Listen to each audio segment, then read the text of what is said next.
Okay, well, we're going to pick up actually on some of those points. Maybe automation is maybe a better way of dealing with some fintech products. Matthias. Is this one here? Yes, go for it. Great, perfect. My name is Matthias. Hi, everyone. I'm one of the founders of a company called Billy, and we're focusing on invoice financing for small businesses. And since I'm the only thing now standing between you and the coffee break, I'll try to be really, really quick.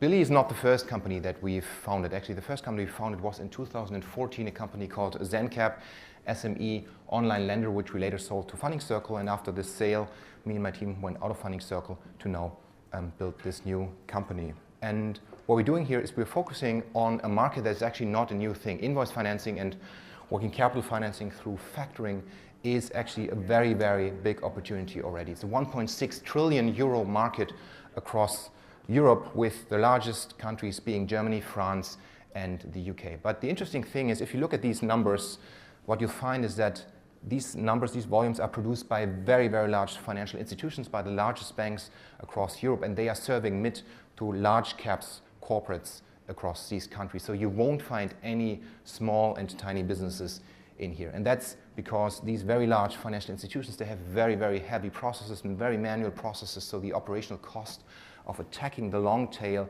of the many small businesses out there would just be killing them if they try to attack this market. And that's where we came from, saying there's really no good working capital financing solution out there, at least not in Germany. So we said, let's develop a product that is as easy to understand as basically unlocking your smartphone, and it's easy to operate as an ATM. You plug your open invoice in and the cash comes out. And we said, if we want to do this, it needs to be an end-to-end, a fully automated process, which has a fully automated customer onboarding, fully automated risk assessment, fraud management, KYC, AML, and then an automated payment system behind that. And when we built this process, that allowed us actually to cut down customer onboarding times down to 7 minutes. Compare this with the traditional factoring players, which usually take between 2 to 4 months from the first call to really start factoring, start financing invoices, or other online lending platforms, which usually take at least a couple of days to onboard and then finally approve a customer. And this then cuts down your operational cost. In our case, we plan to have end of the year just 4 people in operations and payments. We plan to have 0 people in underwriting. So there is basically no human underwriting in my company. It's completely done by the machines, and that then lowers your operational headcount by about a factor of 4 to a factor of 5. And of course, if you're trying to do this, you need to be really, really certain that your models, your credit risk models, are producing results that are reliable with a very high Gini, with a very high discriminatory power.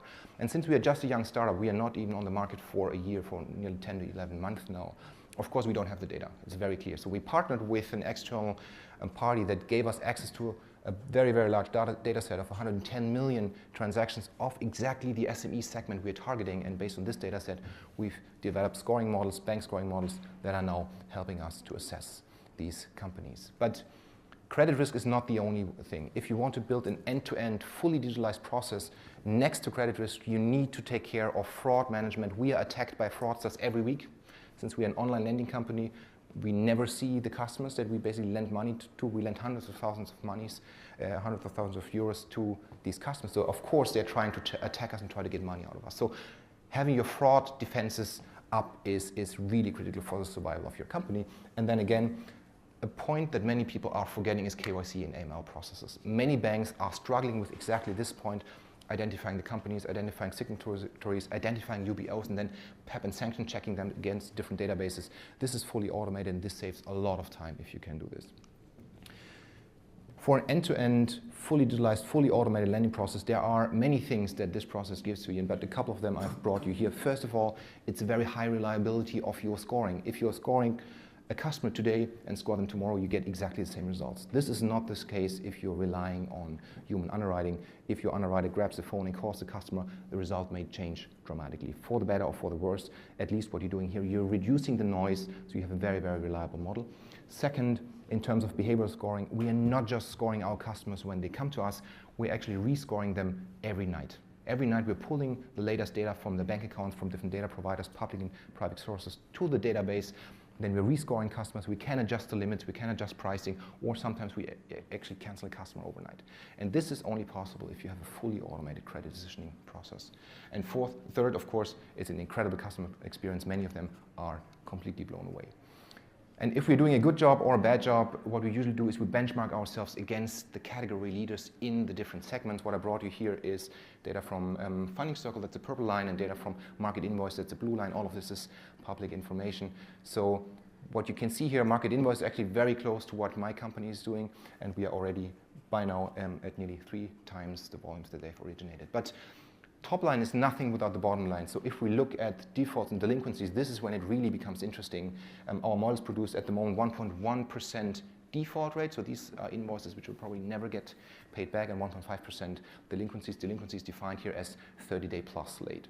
So this is actually what the models produce, and I think for a fully automated lending company, this is actually quite a very interesting result. Thank you.